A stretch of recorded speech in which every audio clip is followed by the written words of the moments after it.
Oke, halo guys. Kembali lagi sama saya Kurnia Bijaksana di Evolution Trading Indonesia.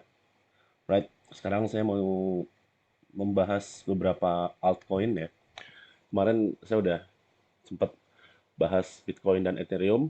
Kita coba bahas beberapa altcoin lainnya. Sini saya udah siapin beberapa dan kita coba lihat uh, potensinya nanti seperti apa. Kalau koreksi sampai mana, kalau naik sampai mana gitu ya.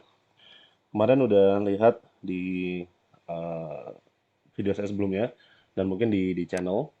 Sebenarnya kita lihat dulu untuk Bitcoin udah tembus dari mana namanya all time high-nya yang di 65 ribuan. Cuman dia langsung turun, ada rejection yang kuat lah ya.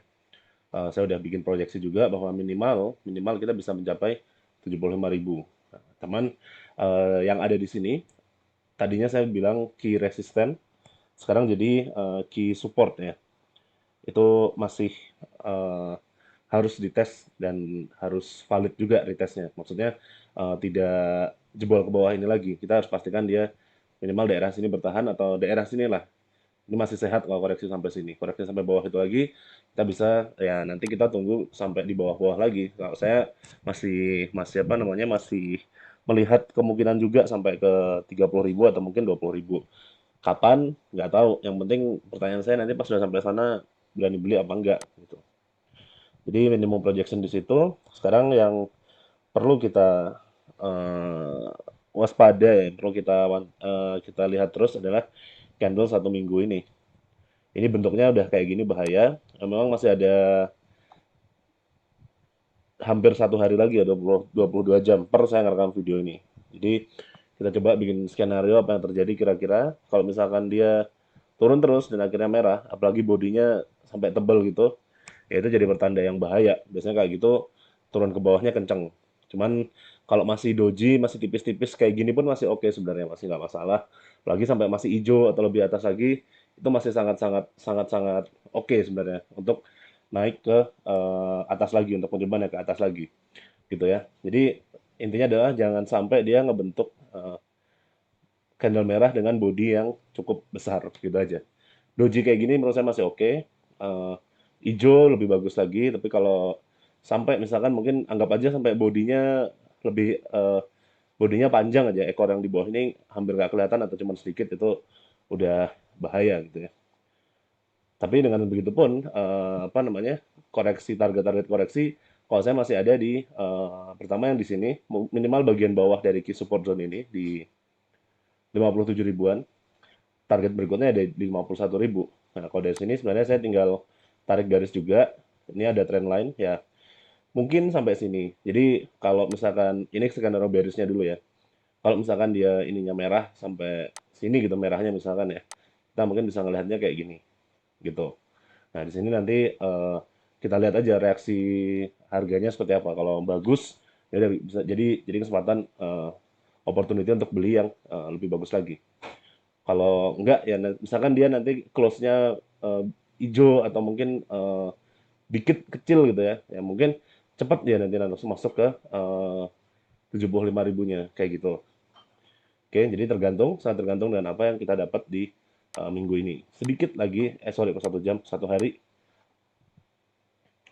masih sangat mungkin kita melihat yang minimal sampai sini sih kalau menurut saya. Kalau dilihat dari candlenya ya, ini intuisi aja sih. Sebenarnya kan udah kebiasa. Biasanya habis satu bearish engulfing itu hijau pertama itu biasanya cuma naik dikit lalu turun lagi. Ini cuma intuisi aja, jadi nggak jangan terlalu dianggap. Cuman kayaknya gitu aja. Oke, jadi itu Bitcoin. Lalu sekarang kita ke ETH. ETH juga udah sempat tembus all time high-nya, tapi cuma kayak tembusnya dikit banget, hampir nggak ada. Terus ditutup dengan candle bearish yang kayak gini. Eh, ini ya nanti Bitcoin nasibnya sama juga. Kalau misalkan close-nya yang di weekly kayak gini, ya minimal dia turun sampai sini dulu lebih bawah lagi. Jadi akan ada satu candle merah panjang lagi gitu. Tapi sekarang Ethereum mulai recovery naik dan sekarang mulai menyentuh resistennya. Oke. Dan simple juga saya udah pernah bilang di channel, trendline yang saya gambar ini kita tunggu aja di situ, intercept. Jadi jangan mengejar pasar, tapi kita biarkan pasar datang ke kita dan kita terkam gitu. Ini karena kalau bisa dilihat sebenarnya ini tuh trendline yang terbentuk di sini udah cukup curam. Jadi kita tinggal tunggu breaknya aja. Dilihat dari sini pun sebenarnya udah ada pertanda-pertanda kurang bagus dari ini, ada candle bearish kayak gini, dan nanti kita tinggal lihat lagi kalau misalkan dia gagal tembus garis putih ini, ya turun ke bawah lagi, dan kalau jebol ya minimal kita tunggu di sini dulu lah. Dan ini jadi sebuah koreksi yang sehat juga sebenarnya, masih bullish juga kalau di situ gitu. Seperti itu buat ETH ya. Dan kalau nggak salah kemarin saya juga seperti itu ngasih lihatnya di channel ya, gitu. Lalu sekarang kita ke XRP. XRP juga kalau saya lihat XRP ini sebenarnya enak sih. Jadi dari kita lihat dari awal tahun dia naik ke atas. Lalu kalau kita tarik Fibonacci dari sini sampai sini sampai pucuk atasnya, ini pas di 0,786. Biasanya kalau bahas dari 0,786, extensionnya lanjutnya bisa sampai minus 0,618 ya di 3. Biasanya ya, teorinya dulu, teorinya. Nah, tapi kan nggak mungkin langsung jebret sekali jalan ya, satu hari satu candle gitu ya, enggak ya. Kita lihat strukturnya juga, eh, ini XRP masih kemarin itu sempat kegambar seperti ini. Nah, jadi dia break dari apa namanya, falling wedge, break, lalu retest, retest, dan sekarang mulai naik lagi, gitu ya. Nah, dan sekarang ngebuat pola kecilnya lagi, pola di sini. Nah, ini juga kalau di 4 jam atau di 1 jam mirip-mirip kayak falling wedge lagi juga. Nah, nanti kita sebenarnya tinggal tunggu dia ke trendline yang bawah ini, sama seperti altcoin yang lainnya ada trendline di sini, atau dia break dari resisten yang ada di sini, yang di 4 4 sorry di atas ini. Kita lihat di 4 jam bentuknya ya kayak gini, tinggal tunggu aja. Kalau misalkan break ke bawah ya udah tunggu dulu aja sampai mantul di sini atau sampai reclaim lagi. Kalau break ke atas sikat. Kita bisa ke 1,3, 1,4. Target jangka panjangnya tadi ada di 3 gitu ya. Cuman untuk beli-beli langsung beli buta menurut saya di XRP masih kurang bijak sebenarnya, karena kita semua tahu volatility dan intraday choppiness-nya XRP itu gila-gilaan. Jadi mending santai dulu aja. Mending beli pada saat harganya udah bagus gitu, dan bisa juga ke bawah lagi juga kalau misalkan si ininya jebol.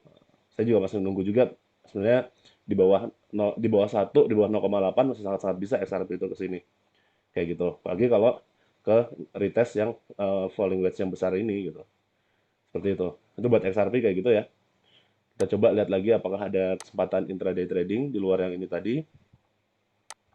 Selain yang ini ya masih fine sih, masih belum ada yang terlalu fancy juga. Kita tinggal tunggu dia keluar dari ini aja untuk gerakan yang benar-benar ke atas gitu, seperti itu.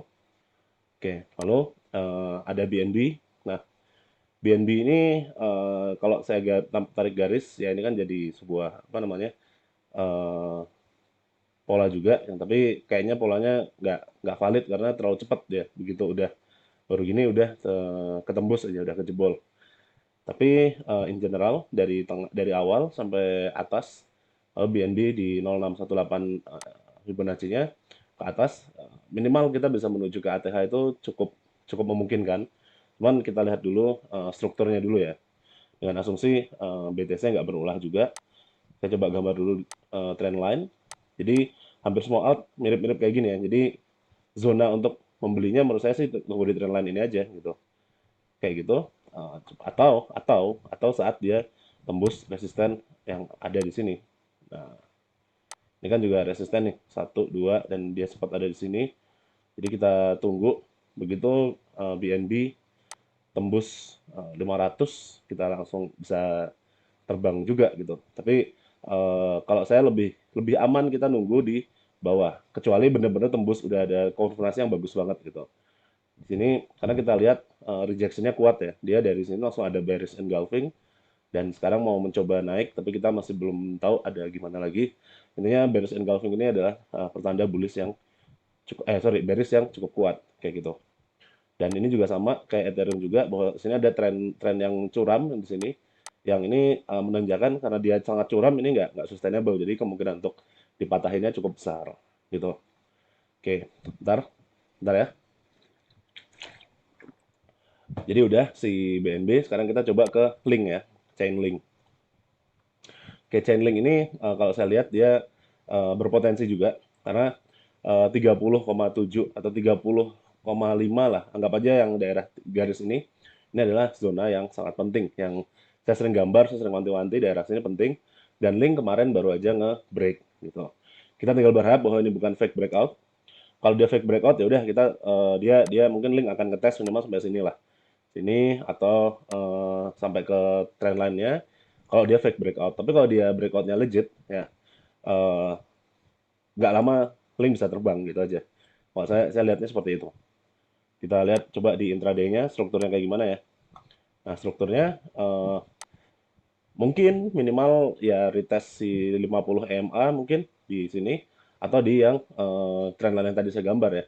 Karena kalau kita lihat di sini sekarang candle-nya kurang bagus juga sih. Ini bearish engulfing di sini lagi, tapi ini bearish engulfing lagi. Jadi kayak menunjukkan bull-nya itu nggak kuat buat nembus apa namanya, nembus resisten gitu.